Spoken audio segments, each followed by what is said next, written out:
नमस्कार. गुरुज्ञान ज्योतिष क्लास मध्ये आणि मार्गदर्शन मध्ये मी स्वप्नील देशपांडे तुमच्या सर्वांचं सहर्ष स्वागत करत आहे.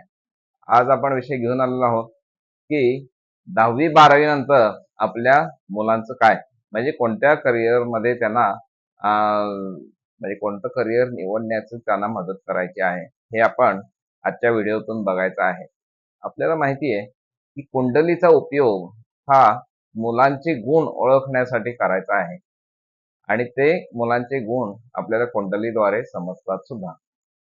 विषयाकडे वळण्यापूर्वी तुम्हाला जर काही तुमच्या कुंडलीबद्दल, तुमच्या मुलांच्या बद्दल, करिअर बद्दल काही प्रश्न असतील तर तुम्ही आम्हाला व्हॉट्सअप करू शकता. तुम्हाला घर बसल्या तुम्हाला याचं मार्गदर्शन मिळेल.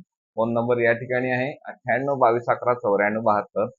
तुमची जन्मवेळ, जन्मतारीख, जन्मस्थळ त्याच्यावरती टाईप करून म्हणा किंवा लिहून पाठवायचं आहे आणि तुमचे प्रश्न लिहून पाठवायचे आहेत. आम्ही तुम्हाला त्यांच्या कुंडलीचा नक्कीच अभ्यास करून तुम्हाला उत्तर देऊ.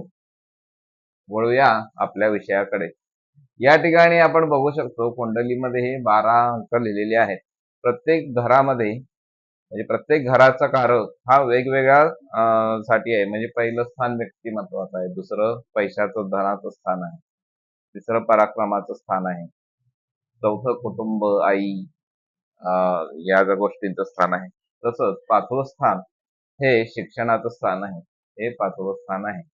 तुम्ही सुद्धा तुमच्या मुलाच्या कुंडलीमध्ये उघडून तुमची बघू शकता आणि लग्न कुंडली बघायची आहे मुलाची आणि या ठिकाणी 5व्या स्थानामध्ये कोणते ग्रह आहेत का याचा अभ्यास करायचा आहे.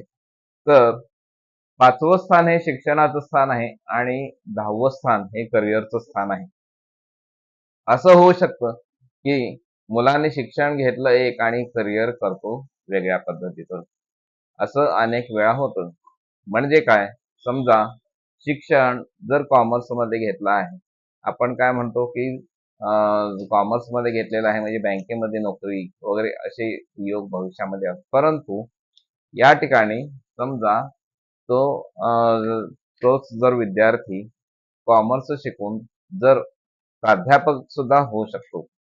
म्हणजे कॉमर्स जरी शिकला असला तरी सुद्धा करिअर तो प्राध्यापक म्हणून, शिक्षक या नात्याने तो करिअर घडवू शकतो. असंच आता या ठिकाणी जर या 5व्या स्थानामध्ये कोणते ग्रह असतील तर तो विद्यार्थी वेगवेगळं शिक्षण कोणत्या करिअर म्हणजे शिक्षण घेऊ शकतो हे आपण बघायचं आहे. आय-आय-टी मध्ये जर प्रवेश पाहिजे असेल, म्हणजे मेकॅनिकल लाईन मध्ये जर यश मिळवायचं असेल तर या 5व्या स्थानामध्ये त्या मुलाच्या कुंडलीमध्ये किंवा त्या मुलीच्या कुंडलीमध्ये मंगळ ग्रह आहे का चेक करायचा आहे. आणि तो मंगळ ग्रह कसा पाहिजे, न बिघडलेला पाहिजे, म्हणजे स्वराशीचा पाहिजे किंवा उच्चेचा पाहिजे, तर त्याच्यामधून नक्की यश त्या विद्यार्थ्याला मिळू शकतं.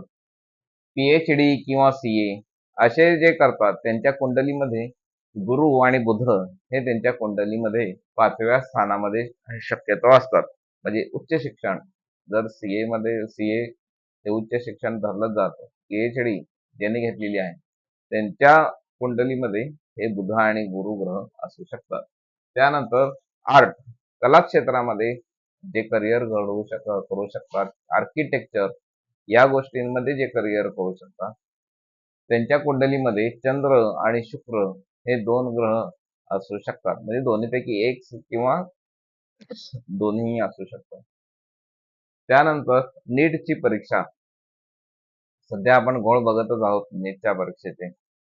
पण जर नीटची परीक्षेमध्ये यश मिळवायचं असेल तर त्यांच्या कुंडलीमध्ये या ठिकाणी शनी किंवा राहू हे 2 ग्रह असू शकतात. तर ती चिकाटी नीटला वापर करता येते. तुमच्या मुलाच्या कुंडलीमध्ये जरूर चेक करा कोणते ग्रह आहेत आणि जर काही कन्फ्युजन असेल तर तुम्ही आम्हाला संपर्क करू शकता. आम्ही तुम्हाला नक्कीच तुमचा वेळ, पैसा हे वाचवू. नाहीतर अगर लाखो रुपये खर्च करून सुद्धा जर ती व्यक्ती दुसरंच करिअर करत असेल तर मात्र हा व्यवसाय म्हणजे घातलेला पैसा हा गुंतवणूक न ठरता नुकसानाचा ठरू शकतो.